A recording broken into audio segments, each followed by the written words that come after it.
Void.net. A Piece of Steak by Jack London. Read by The Voice Before the Void. With the last morsel of bread, Tom King wiped his plate clean of the last particle of flour gravy and chewed the resulting mouthful in a slow and meditative way. When he arose from the table, he was oppressed by the feeling that he was distinctly hungry. Yet he alone had eaten.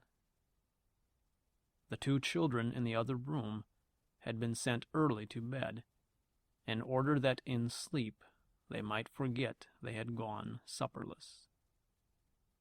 His wife had touched nothing, and had sat silently and watched him with solicitous eyes.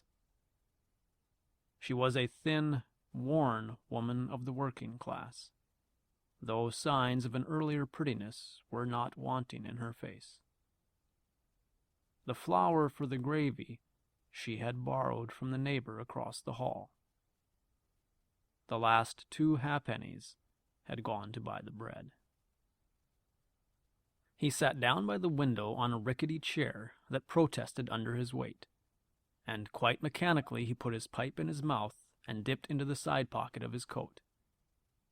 The absence of any tobacco made him aware of his action, and, with a scowl for his forgetfulness, he put the pipe away.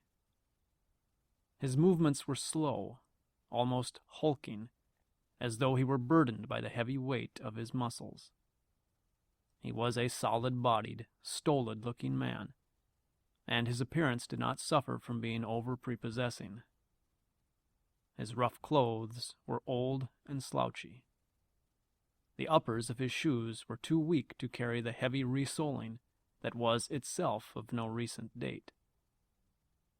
And his cotton shirt, a cheap 2-shilling affair, showed a frayed collar and ineradicable paint stains. But it was Tom King's face that advertised him unmistakably for what he was. It was the face of a typical prize fighter, of one who had put in long years of service in the squared ring, and, by that means, developed and emphasized all the marks of the fighting beast. It was distinctly a lowering countenance, and, that no feature of it might escape notice, it was clean-shaven.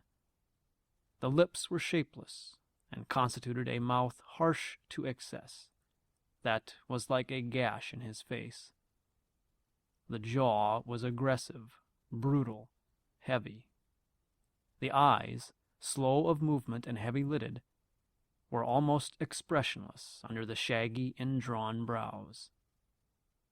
Sheer animal that he was, the eyes were the most animal-like feature about him. They were sleepy, lion-like. The eyes of a fighting animal. The forehead slanted quickly back to the hair, which, clipped close, showed every bump of a villainous-looking head. A nose twice broken and molded variously by countless blows, and a cauliflower ear, permanently swollen and distorted to twice its size, completed his adornment, while the beard, fresh-shaven as it was, sprouted in the skin and gave the face a blue-black stain. Altogether, it was the face of a man to be afraid of in a dark alley or lonely place. And yet Tom King was not a criminal, nor had he ever done anything criminal. Outside of brawls, common to his walk in life, he had harmed no one, nor had he ever been known to pick a quarrel. He was a professional, and all the fighting brutishness of him was reserved for his professional appearances.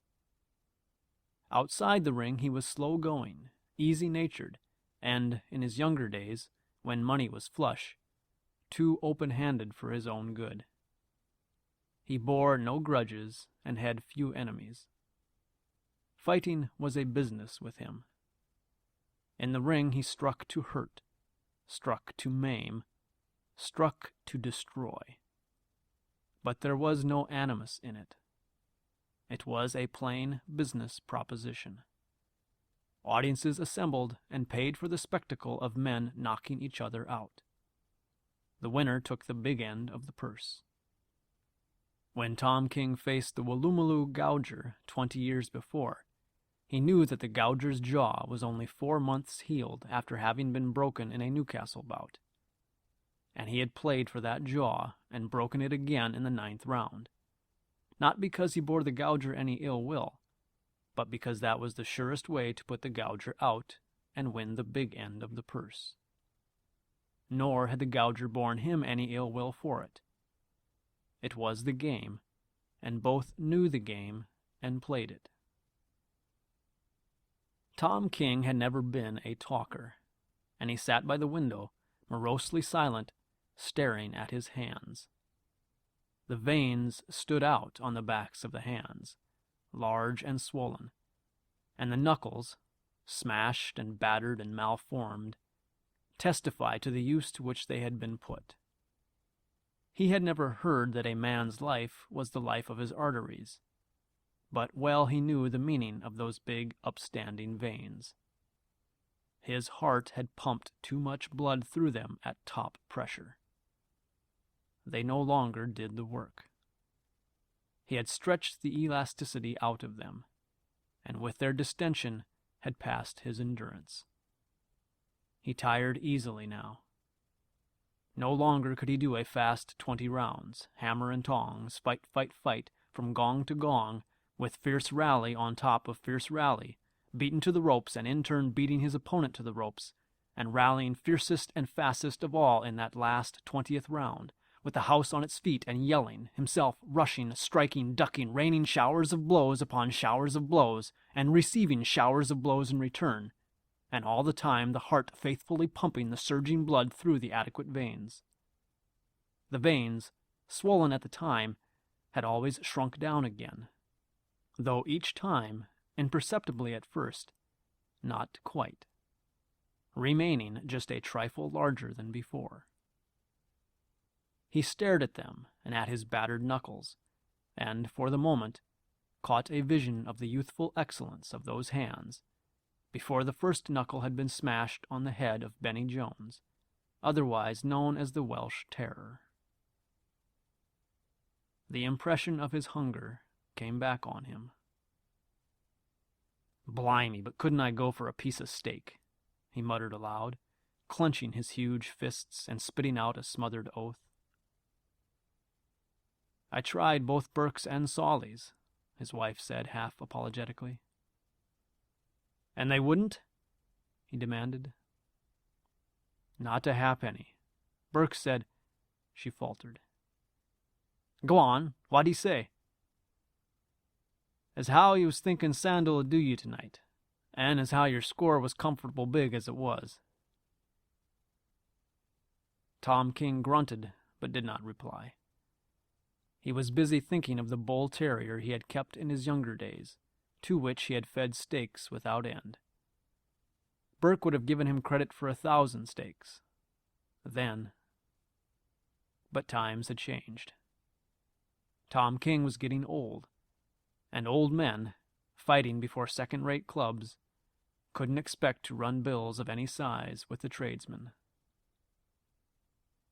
He had got up in the morning with a longing for a piece of steak, and the longing had not abated. He had not had a fair training for this fight. It was a drought year in Australia. Times were hard, and even the most irregular work was difficult to find. He had had no sparring partner, and his food had not been of the best, nor always sufficient. He had done a few days' navvy work when he could get it, and he had run around the domain in the early mornings to get his legs in shape. But it was hard, training without a partner, and with a wife and 2 kiddies that must be fed. Credit with the tradesmen had undergone very slight expansion when he was matched with Sandal. The secretary of the Gaiety Club had advanced him 3 pounds, the loser's end of the purse, and beyond that had refused to go. Now and again he had managed to borrow a few shillings from old pals, who would have lent more only that it was a drought year, and they were hard put themselves. No, and there was no use in disguising the fact. His training had not been satisfactory. He should have had better food and no worries. Besides, when a man is 40, it is harder to get into condition than when he is 20. "What time is it, Lizzie?" he asked. His wife went across the hall to inquire, and came back. 8:15. "They'll be starting the first bout in a few minutes," he said.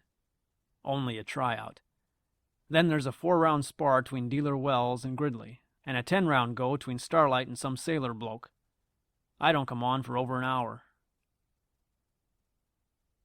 At the end of another silent 10 minutes, he rose to his feet. "Truth is, Lizzie, I ain't had proper trainin'." He reached for his hat and started for the door. He did not offer to kiss her. He never did on going out. But on this night she dared to kiss him, throwing her arms around him and compelling him to bend down to her face. She looked quite small against the massive bulk of the man. "Good luck, Tom," she said. "You gotter do 'em." "Aye, I gotter do 'em," he repeated. "That's all there is to it. I just gotter do 'em." He laughed with an attempt at heartiness, while she pressed more closely against him. Across her shoulders he looked around the bare room. It was all he had in the world, with the rent overdue, and her and the kiddies. And he was leaving it to go out into the night to get meat for his mate and cubs. Not like a modern working man going to his machine grind, but in the old, primitive, royal, animal way, by fighting for it. "I gotter do 'em," he repeated, this time a hint of desperation in his voice. "If it's a win, it's 30 quid, and I can pay all that's owing, with a lump of money left over. If it's a lose, I get naught, not even a penny for me to ride home on the tram. The secretaries give all that's coming from a loser's end. Goodbye, old woman. I'll come straight home if it's a win." "And I'll be waiting up," she called to him along the hall. It was full 2 miles to the Gaiety, and as he walked along he remembered how in his palmy days, he had once been the heavyweight champion of New South Wales, he would have ridden in a cab to the fight, and how, most likely, some heavy backer would have paid for the cab and ridden with him. There were Tommy Burns and that Yankee Negro, Jack Johnson. They rode about in motor cars. And he walked. And, as any man knew, a hard 2 miles was not the best preliminary to a fight. He was an old 'un, and the world did not wag well with old 'uns. He was good for nothing now except navvy work, and his broken nose and swollen ear were against him even in that. He found himself wishing that he had learned a trade. It would have been better in the long run. But no one had told him, and he knew, deep down in his heart, that he would not have listened if they had. It had been so easy. Big money, sharp, glorious fights, periods of rest and loafing in between, a following of eager flatterers, the slaps on the back, the shakes of the hand, the toffs glad to buy him a drink for the privilege of 5 minutes' talk, and the glory of it, the yelling houses, the whirlwind finish, the referee's "King wins," and his name in the sporting columns next day. Those had been the times.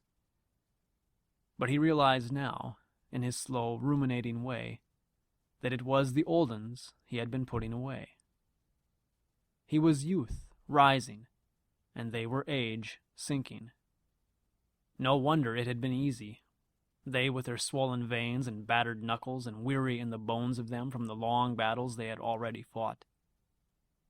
He remembered the time he had put out old Stousher Bill at Rushcutter's Bay in the 18th round, and how old Bill had cried afterward in the dressing room like a baby. Perhaps old Bill's rent had been overdue. Perhaps he'd had at home a missus and a couple of kiddies. And perhaps Bill, that very day of the fight, had had a hungering for a piece of steak. Bill had fought game and taken incredible punishment. He could see now, after he had gone through the mill himself, that Stowsher Bill had fought for a bigger stake that night 20 years ago than had young Tom King, who had fought for glory and easy money. No wonder Stowsher Bill had cried afterward in the dressing room. Well, a man had only so many fights in him to begin with. It was the iron law of the game. One man might have 100 hard fights in him, another man only 20. Each, according to the make of him and the quality of his fiber, had a definite number, and when he had fought them, he was done. Yes, he had had more fights in him than most of them, and he had had far more than his share of the hard, grueling fights, the kind that worked the heart and lungs to bursting, that took the elastic out of the arteries, and made hard knots of muscle out of youth's sleek suppleness, that wore out nerve and stamina and made brain and bones weary from excess of effort and endurance overwrought. Yet he had done better than all of them. There were none of his old fighting partners left. He was the last of the old guard. He had seen them all finished, and he had had a hand in finishing some of them. They had tried him out against the old uns, and one after another he had put them away, laughing when, like old Stowsher Bill, they cried in the dressing room. And now he was an old un, and they tried out the youngsters on him. There was that bloke, Sandal. He had come over from New Zealand with a record behind him. But nobody in Australia knew anything about him, so they put him up against old Tom King. If Sandal made a showing, he would be given better men to fight, with bigger purses to win. So it was to be depended on that he would put up a fierce battle. He had everything to win by it, money and glory and career. And Tom King was the grizzled old chopping block that guarded the highway to fame and fortune. And he had nothing to win except 30 quid, to pay to the landlord and the tradesmen. And, as Tom King thus ruminated, there came to his stolid vision the form of youth, glorious youth, rising exultant and invincible, supple of muscle and silken of skin, with heart and lungs that had never been tried and torn, and that laughed at limitation of effort. Yes, youth was the nemesis. It destroyed the old uns, and recked not that, in doing so, it destroyed itself. It enlarged its arteries and smashed its knuckles, and was in turn destroyed by youth. For youth was ever youthful. It was only age that grew old. At Castlereagh Street he turned to the left, and 3 blocks along came to the Gaiety. A crowd of young larrikins hanging outside the door made respectful way for him, and he heard one say to another, "That's him! That's Tom King!" Inside, on the way to his dressing room, he encountered the secretary, a keen-eyed, shrewd-faced young man, who shook his hand. "How are you feeling, Tom?" he asked. "Fit as a fiddle," King answered, though he knew that he lied, and that if he had a quid, he would give it right there for a good piece of steak. When he emerged from the dressing room, his seconds behind him, and came down the aisle to the squared ring in the center of the hall, a burst of greeting and applause went up from the waiting crowd. He acknowledged salutations right and left, though few of the faces did he know. Most of them were the faces of kiddies unborn when he was winning his first laurels in the squared ring. He leaped lightly to the raised platform and ducked through the ropes to his corner, where he sat down on a folding stool. Jack Ball, the referee, came over and shook his hand. Ball was a broken-down pugilist who for over 10 years had not entered the ring as a principal. King was glad that he had him for a referee. They were both old uns.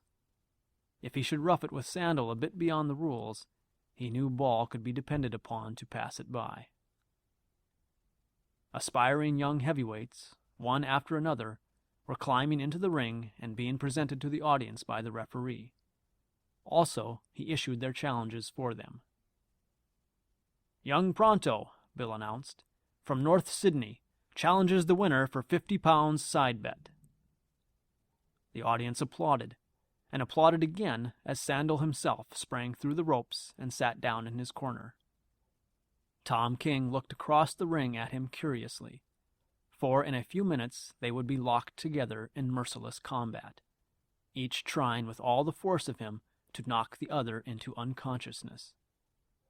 But little could he see, for Sandal, like himself, had trousers and sweaters on over his ring costume. His face was strongly handsome, crowned with a curly mop of yellow hair, while his thick, muscular neck hinted at bodily magnificence. Young Pronto went to one corner and then the other, shaking hands with the principals and dropping down out of the ring. The challenges went on. Ever youth climbed through the ropes, youth unknown but insatiable, crying out to mankind that with strength and skill it would match issues with the winner. A few years before, in his own heyday of invincibleness, Tom King would have been amused and bored by these preliminaries. But now he sat fascinated, unable to shake the vision of youth from his eyes. Always were these youngsters rising up in the boxing game, springing from the ropes and shouting their defiance. And always were the old uns going down before them. They climbed to success over the bodies of the old uns. And ever they came, more and more youngsters, youth unquenchable and irresistible, and ever they put the old uns away, themselves becoming old uns and traveling the same downward path, while behind them, ever pressing on them, was youth eternal, the new babies, grown lusty and dragging their elders down, with behind them more babies to the end of time, youth that must have its will, and that will never die. King glanced over to the press box and nodded to Morgan, of the Sportsman, and Corbett, of the referee. Then he held out his hands, while Sid Sullivan and Charlie Bates, his seconds, slipped on his gloves and laced them tight, closely watched by one of Sandal's seconds, who first examined critically the tapes on King's knuckles. A second of his own was in Sandal's corner, performing a like office. Sandal's trousers were pulled off, and, as he stood up, his sweater was skinned off over his head. And Tom King, looking, saw youth incarnate, deep-chested, heavy-thewed, with muscles that slipped and slid like live things under the white satin skin.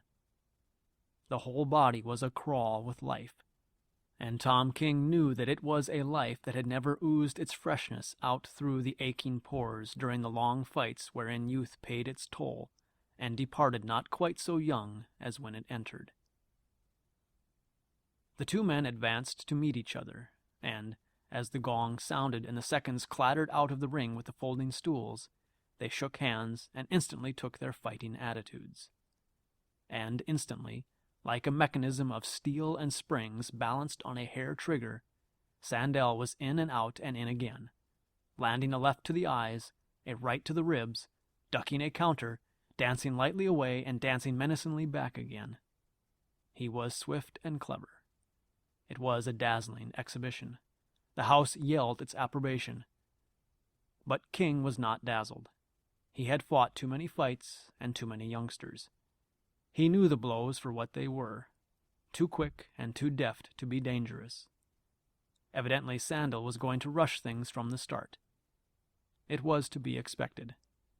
It was the way of youth, expending its splendor and excellence in wild insurgence and furious onslaught, overwhelming opposition with its own unlimited glory of strength and desire. Sandal was in and out, here, there, and everywhere, light-footed and eager-hearted, a living wonder of white flesh and stinging muscle that wove itself into a dazzling fabric of attack, slipping and leaping like a flying shuttle from action to action through 1,000 actions, all of them centered upon the destruction of Tom King, who stood between him and fortune. And Tom King patiently endured. He knew his business, and he knew youth now that youth was no longer his. There was nothing to do till the other lost some of his steam, was his thought, and he grinned to himself as he deliberately ducked so as to receive a heavy blow on the top of his head. It was a wicked thing to do, yet eminently fair according to the rules of the boxing game.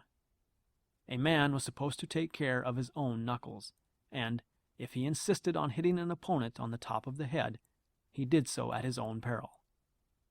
King could have ducked lower and let the blow whiz harmlessly past, but he remembered his own early fights, and how he smashed his first knuckle on the head of the Welsh Terror. He was but playing the game. That duck had accounted for one of Sandal's knuckles. Not that Sandal would mind it now. He would go on, superbly regardless, hitting as hard as ever throughout the fight.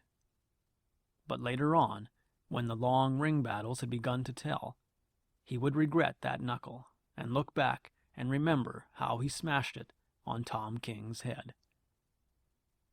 The first round was all Sandal's, and he had the house yelling with the rapidity of his whirlwind rushes. He overwhelmed King with avalanches of punches, and King did nothing. He never struck once, contenting himself with covering up, blocking and ducking and clinching to avoid punishment. He occasionally feinted, shook his head when the weight of a punch landed, and moved stolidly about, never leaping or springing or wasting an ounce of strength. Sandal must foam the froth of youth away before discreet age could dare to retaliate. All King's movements were slow and methodical, and his heavy-lidded, slow-moving eyes gave him the appearance of being half asleep or dazed. Yet they were eyes that saw everything, that had been trained to see everything through all his 20 years and odd in the ring. They were eyes that did not blink or waver before an impending blow, but that coolly saw and measured distance. Seated in his corner for the minute's rest at the end of the round, he lay back with outstretched legs, his arms resting on the right angle of the ropes, his chest and abdomen heaving frankly and deeply as he gulped down the air driven by the towels of his seconds. He listened with closed eyes to the voices of the house. "Why don't you fight, Tom?" many were crying. "You ain't afraid of him, are you?" "Muscle-bound," he heard a man on a front seat comment. "He can't move quicker. 2-1 on Sandal, in quids." The gong struck, and the two men advanced from their corners. Sandal came forward fully 3/4 of the distance, eager to begin again. But King was content to advance the shorter distance. It was in line with his policy of economy. He had not been well trained, and he had not had enough to eat, and every step counted. Besides, he had already walked 2 miles to the ringside. It was a repetition of the first round, with Sandal attacking like a whirlwind, and with the audience indignantly demanding why King did not fight. Beyond fainting and several slowly delivered and ineffectual blows, he did nothing save block and stall and clinch. Sandal wanted to make the pace fast, while King, out of his wisdom, refused to accommodate him. He grinned with a certain wistful pathos in his ring-battered countenance, and went on cherishing his strength with a jealousy of which only age is capable. Sandal was youth, and he threw his strength away with the munificent abandon of youth. To King belonged the ring generalship, the wisdom bred of long, aching fights. He watched with cool eyes and head, moving slowly and waiting for Sandal's froth to foam away. To the majority of the onlookers, it seemed as though King was hopelessly outclassed, and they voiced their opinion in offers of 3-1 on Sandal. But there were wise ones, a few, who knew King of old time, and who covered what they considered easy money. The third round began as usual, one-sided, with Sandal doing all the leading and delivering all the punishment. A half-minute had passed when Sandal, overconfident, left an opening. King's eyes and right arm flashed in the same instant. It was his first real blow, a hook with a twisted arch of the arm to make it rigid, and with all the weight of the half-pivoted body behind it. It was like a sleepy-seeming lion suddenly thrusting out a lightning paw. Sandal, caught on the side of the jaw, was felled like a bullock. The audience gasped and murmured awe-stricken applause. The man was not muscle-bound after all, and he could drive a blow like a trip hammer. Sandal was shaken. He rolled over and attempted to rise, but the sharp yells from his seconds to take the count restrained him. He knelt on one knee, ready to rise, and waited, while the referee stood over him, counting the seconds loudly in his ear. At the 9th he rose in fighting attitude, and Tom King, facing him, knew regret that the blow had not been an inch nearer the point of the jaw. That would have been a knockout, and he could have carried the 30 quid home to the missus and the kiddies. The round continued to the end of its 3 minutes, Sandal for the first time respectful of his opponent, and King slow of movement and sleepy-eyed as ever. As the ring neared its close, King, warned of the fact by sight of the seconds crouching outside ready for the spring-in through the ropes, worked the fight around to his own corner. And when the gong struck, he sat down immediately on the waiting stool, while Sandal had to walk all the way across the diagonal of the square to his own corner. It was a little thing, but it was the sum of little things that counted. Sandal was compelled to walk that many more steps, to give up that much energy, and to lose a part of the precious minute of rest. At the beginning of every round, King loafed slowly out from his corner, forcing his opponent to advance the greater distance. The end of every round found the fight maneuvered by King into his own corner so that he could immediately sit down. 2 more rounds went by, in which King was parsimonious of effort and Sandal prodigal.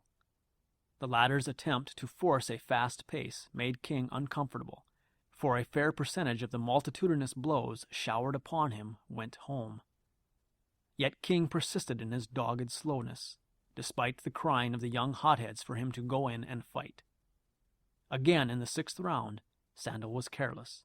Again Tom King's fearful right flashed out to the jaw, and again Sandal took the 9 seconds count. By the 7th round, Sandal's pink of condition was gone, and he settled down to what he knew was to be the hardest fight in his experience. Tom King was an Olden, but a better Olden than he had ever encountered, an Olden who never lost his head, who was remarkably able at defense, whose blows had the impact of a knotted club, and who had a knockout in either hand. Nevertheless, Tom King dared not hit often. He never forgot his battered knuckles, and knew that every hit must count if the knuckles were to last out the fight. As he sat in his corner, glancing across at his opponent, the thought came to him that the sum of his wisdom and Sandal's youth would constitute a world's champion heavyweight. But that was the trouble. Sandal would never become a world champion. He lacked the wisdom, and the only way for him to get it was to buy it with youth. And when wisdom was his, youth would have been spent in buying it. King took every advantage he knew. He never missed an opportunity to clinch, and in effecting most of the clinches, his shoulder drove stiffly into the other's ribs. In the philosophy of the ring, a shoulder was as good as a punch so far as damage was concerned, and a great deal better so far as concerned expenditure of effort. Also, in the clinches, King rested his weight on his opponent, and was loath to let go.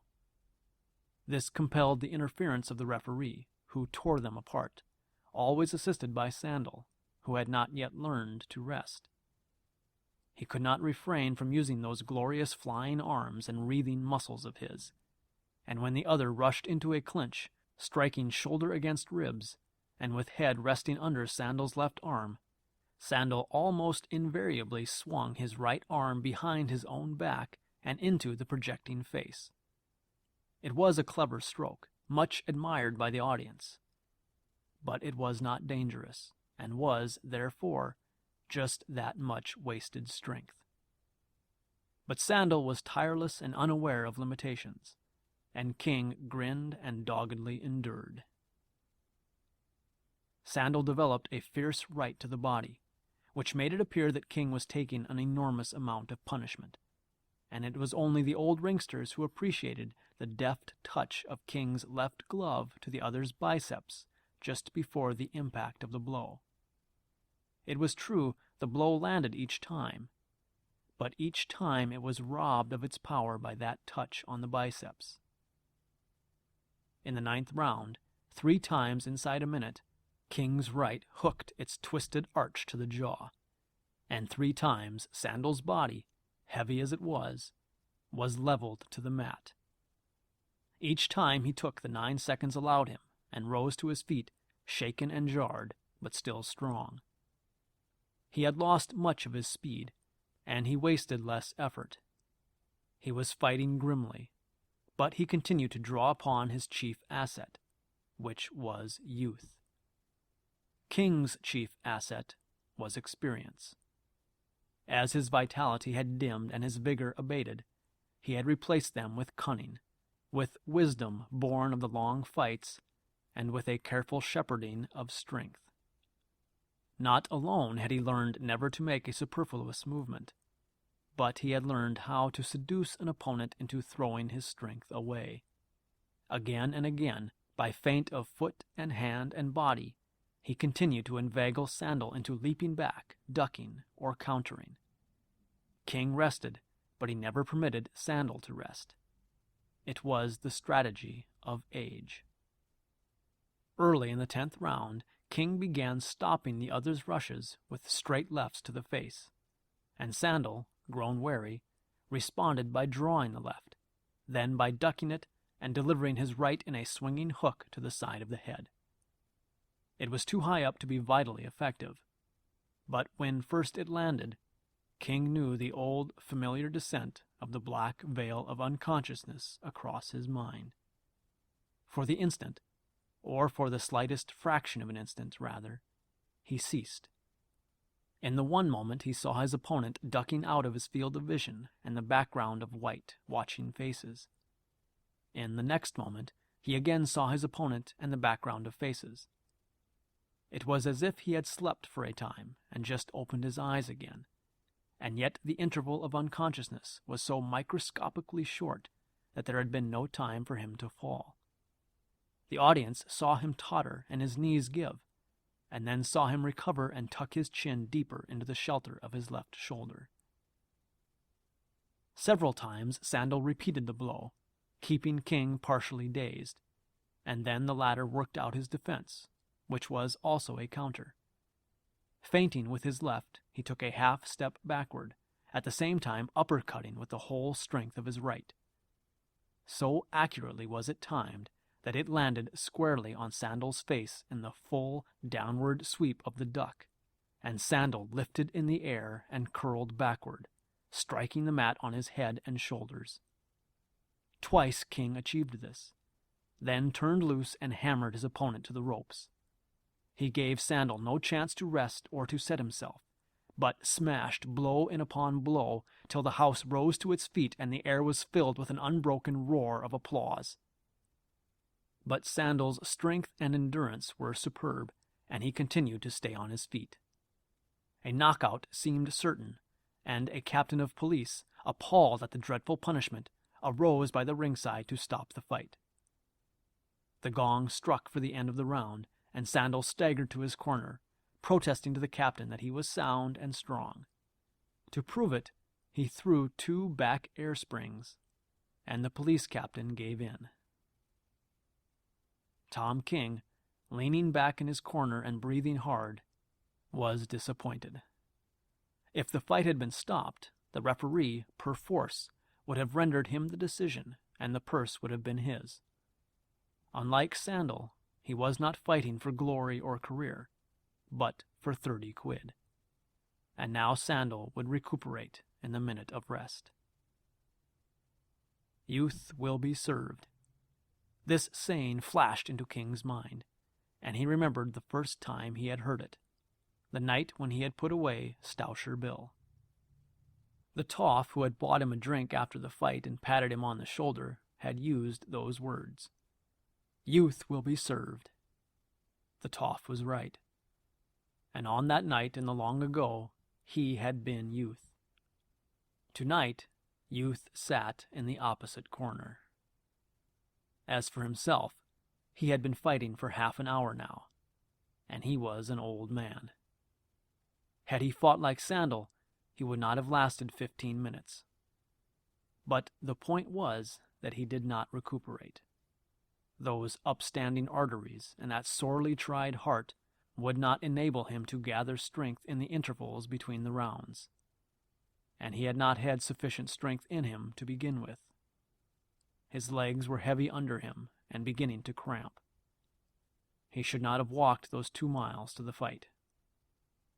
And there was the stake which he had got up longing for that morning. A great and terrible hatred rose up in him for the butchers who had refused him credit. It was hard for an old man to go into a fight without enough to eat. And a piece of steak was such a little thing, a few pennies at best. Yet it meant 30 quid to him. With the gong that opened the 11th round, Sandal rushed, making a show of freshness which he did not really possess. King knew it for what it was, a bluff as old as the game itself. He clinched to save himself, then, going free, allowed Sandal to get set. This was what King desired. He feinted with his left, drew the answering duck and swinging upward hook, then made the half-step backward, delivered the uppercut full to the face, and crumpled Sandal over to the mat.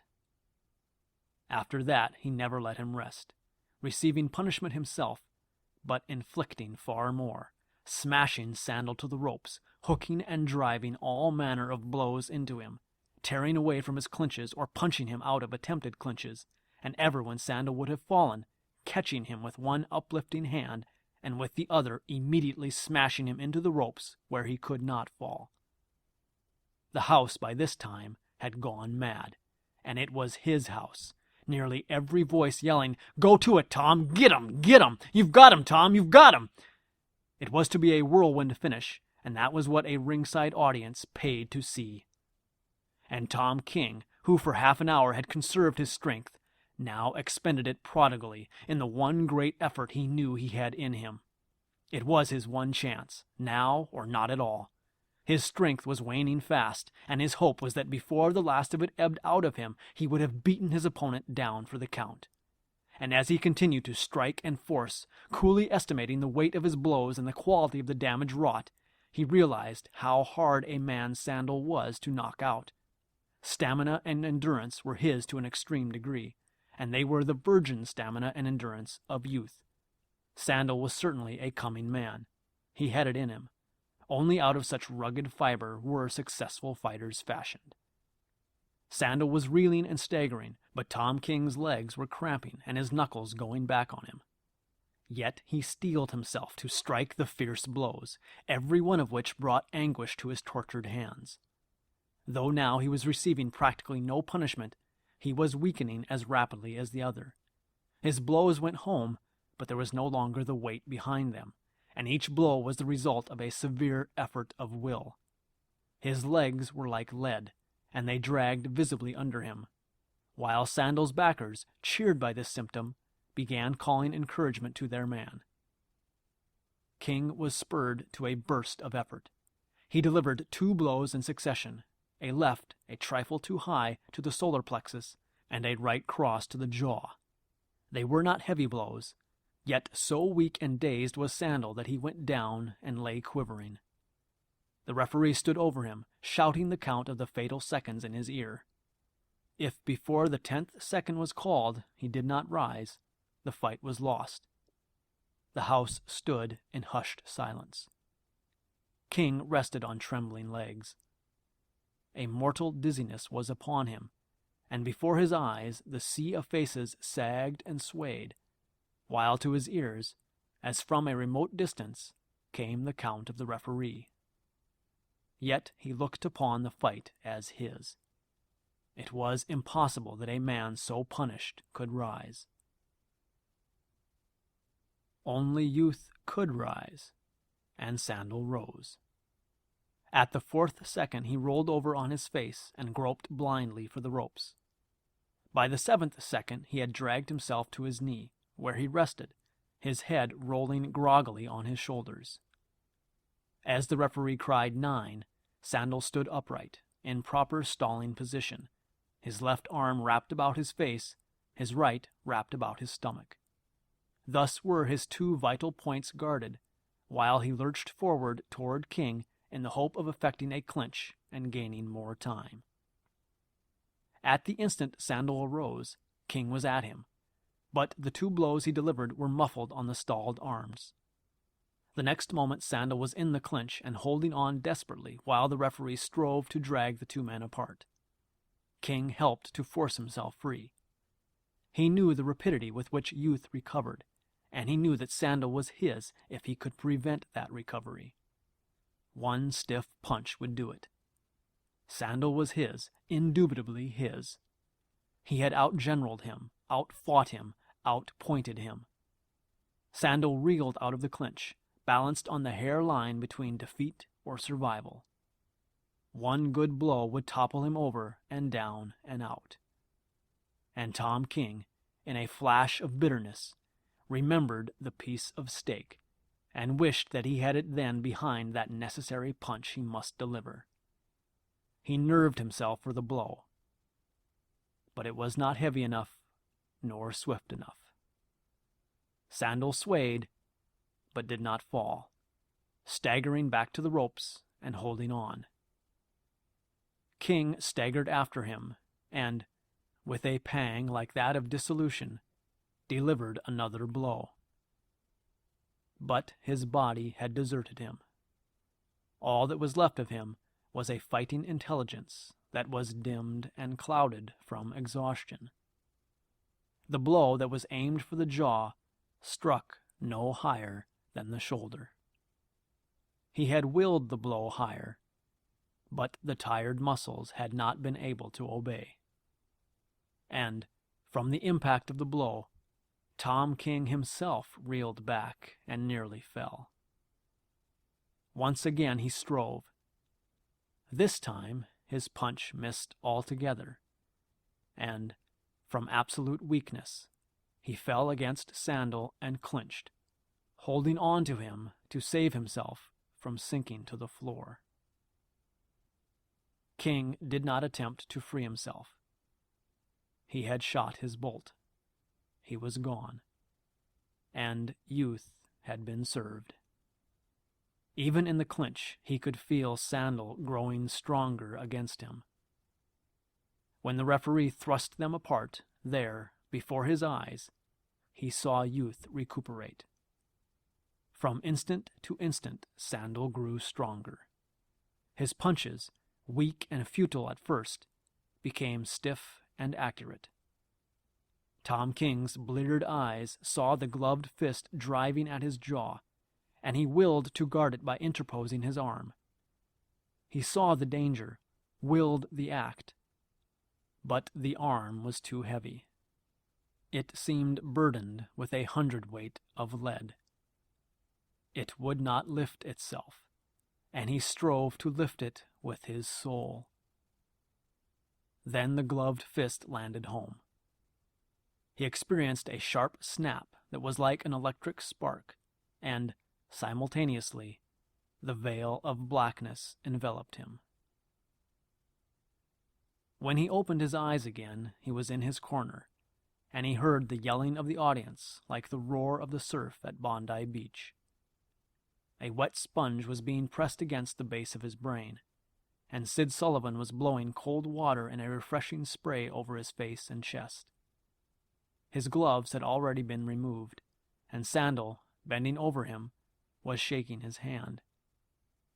He bore no ill will toward the man who had put him out, and he returned the grip with a heartiness that made his battered knuckles protest. Then Sandal stepped to the center of the ring, and the audience hushed its pandemonium to hear him accept young Pronto's challenge and offer to increase the side bet to 100 pounds. King looked on apathetically while his seconds mopped the streaming water from him, dried his face, and prepared him to leave the ring. He felt hungry. It was not the ordinary gnawing kind, but a great faintness, a palpitation at the pit of the stomach that communicated itself to all his body. He remembered back into the fight, to the moment when he had Handel swaying and tottering on the hairline balance of defeat. Ah, that piece of steak would have done it. He had lacked just that for the decisive blow, and he had lost. It was all because of the piece of steak. His seconds were half supporting him as they helped him through the ropes. He tore free from them, ducked through the ropes unaided, and leaped heavily to the floor, following on their heels as they forced a passage for him down the crowded center aisle. Leaving the dressing room for the street, in the entrance to the hall, some young fellow spoke to him. "Why didn't you go in and get 'em when you had 'em?" the young fellow asked. "Aw, go to hell," said Tom King, and passed down the steps to the sidewalk. The doors of the public house at the corner were swinging wide, and he saw the lights and the smiling barmaids, heard the many voices discussing the fight and the prosperous chink of money on the bar. Somebody called to him to have a drink. He hesitated perceptibly, then refused and went on his way. He had not a copper in his pocket, and the 2-mile walk home seemed very long. He was certainly getting old. Crossing the domain, he sat down suddenly on a bench, unnerved by the thought of the missus sitting up for him, waiting to learn the outcome of the fight. That was harder than any knockout, and it seemed almost impossible to face. He felt weak and sore, and the pain of his smashed knuckles warned him that, even if he could find a job at navvy work, it would be a week before he could grip a pick handle or a shovel. The hunger palpitation at the pit of the stomach was sickening. His wretchedness overwhelmed him, and into his eyes came an unwanted moisture. He covered his face with his hands, and, as he cried, he remembered Stousher Bill and how he had served him that night in the long ago. Poor old Stousher Bill. He could understand now why Bill had cried in the dressing room.